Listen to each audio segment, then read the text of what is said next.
Nangaaway na yung manok natin. Yung ating chicken ay nangaaway na yan.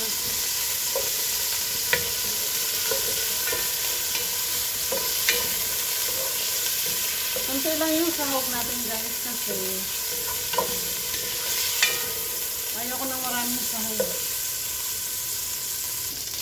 Lagay na natin yung ating garlic guys.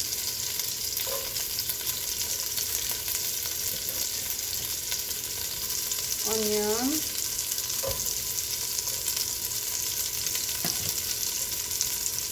Then ilagay natin yung ating carrot.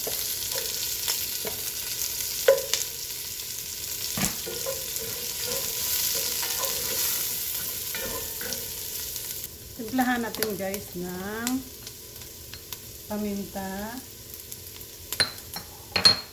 kunting asin,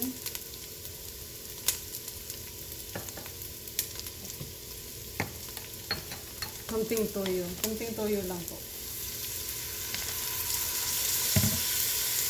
Lagay na po natin yung chicharo o ano ba, ano ba tawag ito na fish na tata. Pilit nila. Sarap ito, crunchy.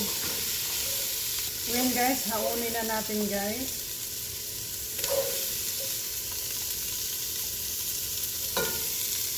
So guys, lagyan na natin yung tubig, yung ating kawaling mainit.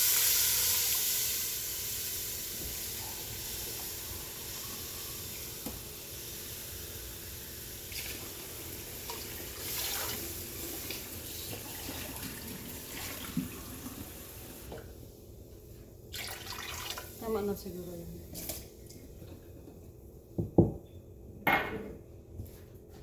Lagyan natin ng chicken powder kasi wala akong chicken cubes.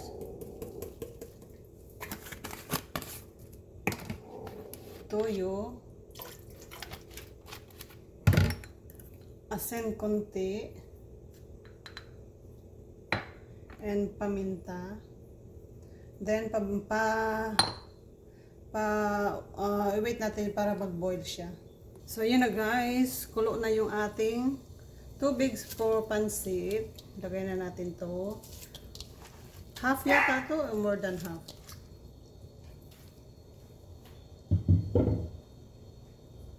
So yun na guys, luto na yun ang ating pansit. Ilagay na natin yung ating gulay.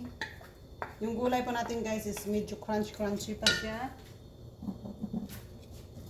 Ayan, look delicious guys. Yung ating pansit, masarap. Simple lang po ang sahog natin guys, wala masyadong gulay.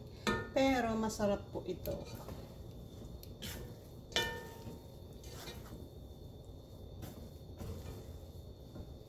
Then, mayroon po tayong secret ingredients para masarap ang ating pansit is sesame oil.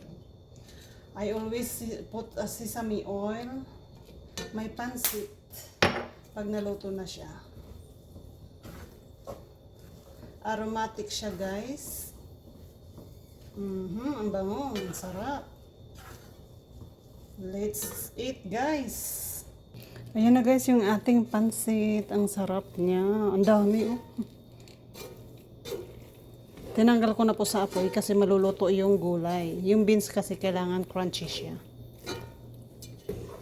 Hindi siya masarap pag na-overcook, guys.